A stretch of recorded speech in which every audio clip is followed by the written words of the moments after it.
Hello, scholars. My name is Heather Kliever, and I am a SAPSI graduate from, oh my gosh, 2018. So, not too long ago, but just a little while ago.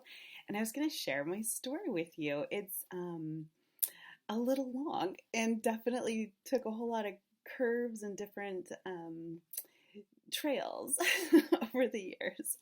So, what we have here is where I grew up, actually. I wanted to share that with you. I grew up out in the country of Southern Oregon, so I lived outside of Medford. And this is what I woke up to pretty much every morning as a kid. We lived in this house, as you can see here, my sisters and I, and it was pretty awesome and amazing. So these are my lovely sisters and my family. I'll use my cursor here. This is my mom, my grandma, and my great grandma, who we spent a ton of time with. They lived in Grants Pass and in the Rogue River area.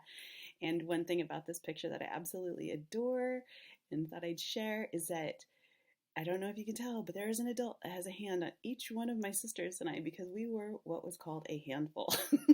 We were country kids and we ran around. It was awesome. Um, I love these pictures of my sisters. My sisters and I are very close and we continue to be close.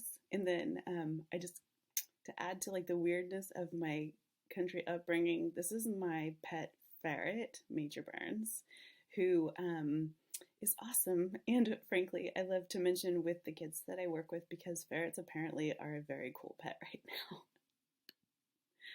These are some pictures of when I was in school. I was not a good student. I wasn't like the greatest student. I was just okay. I just was there because I had some hoops to jump through. I really just wanted to get out.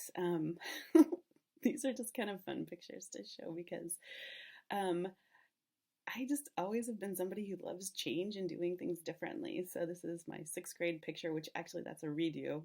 And this is my 8th grade picture and my graduation from high school picture.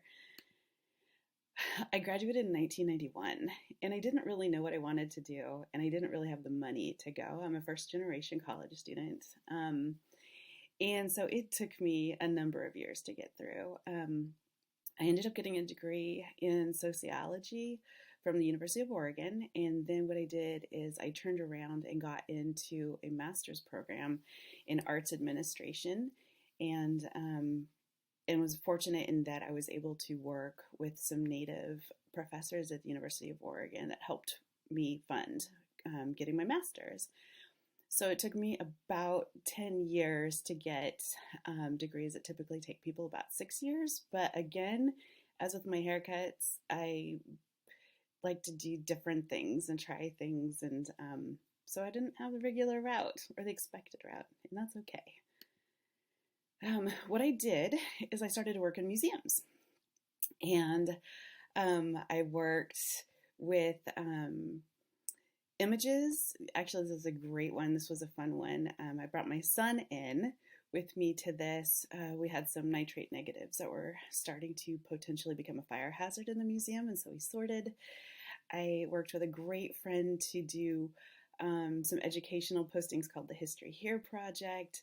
I would find really cool things like old gold measuring things and then write about them. I had a great time writing about stuff. I had volunteer coordinators, I had volunteers, and again, I'd bring my son in to do interviews and just learn about all this. I love learning, and I can never like just land on one thing. It's always like multiple things. I just kind of feel like I always have things I want to learn. Here, actually, this last one is quilts. I worked with a lot of very old quilts, and one thing that was really exciting, not the greatest picture, is I wrote a grant and I was able to help bring the National Quilt Project to the museum that I was working at. And while there, I was talking to the people and they lamented the fact that there weren't a lot of Native American quilts. And this is actually one that my grandma made. And they indexed it.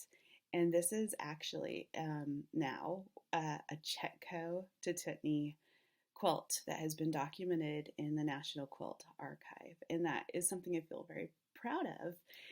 And it kind of got me thinking about other things, like what exactly do we need to learn about? Like, quilts are amazing, and there's so much to learn from quilts. And yet, with my son, who's a little bit blocked here, he was starting to go through the school system, and the school system was very rigid in a way. There were expectations that all these benchmarks you're supposed to hit and these time frames you're supposed to hit them in. And I just was starting to feel like I didn't agree with that. So some of you who may be part of U of O, or hopefully will be going to U of O, will meet Jerry Rosick. He's a professor of education over at the College of Education. And I started following him and testing and the concept of testing and how it really takes away from the ability for people to learn from their own culture instead of having to learn from the dominant culture. And so I got into that, and I started to tutor with the high schools and the middle schools. And I got this letter from a student, and I was like, it's time for me to change. It's time for me to do something else. Because this kid was super delightful, amazing, funny, and hilarious. And yet they felt that they were bothersome and that I couldn't stand them. And I was like, oh my gosh, I need to change this. I need to be a part of this. I need to get in and start working with students and tell them that your weirdness is what makes you awesome.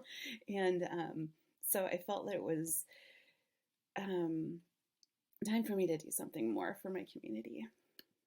So I applied to the U of O Teach program. And this is my practicum to go in and teach card. And what's fun is that my son was actually starting as a high school freshman that year at South Eugene, and my first teaching location was at North Eugene. And so we jokingly took pictures of our t-shirts, but these are both of us going in on our first days of school, him as a student and me as a student teacher. I did graduate. That was a great picture of the longhouse. Very proud of myself. But I graduated and was proud of it. And my tribe sent me a beautiful necklace, which I actually display for the kids to see. I'm just very proud of that moment. And so now what I do is I teach at Madison Middle School, and I have multiple endorsements. And so I really, really, really want to stay in middle school, and so I pretty much will teach anything in order to stay with those people because that age group is my jam. But this was my last school picture that I had prior to COVID coming in. So that is my teacher story, and if you have any questions or comments, that would be great. I think one thing to know is that there are some of us that are out there fighting within the school systems in order to make them accessible and awesome for everybody, and not to make everyone feel like they have to follow certain year expectations or have to change who and what they are in order to fit a writing assignment or take a test or any of that.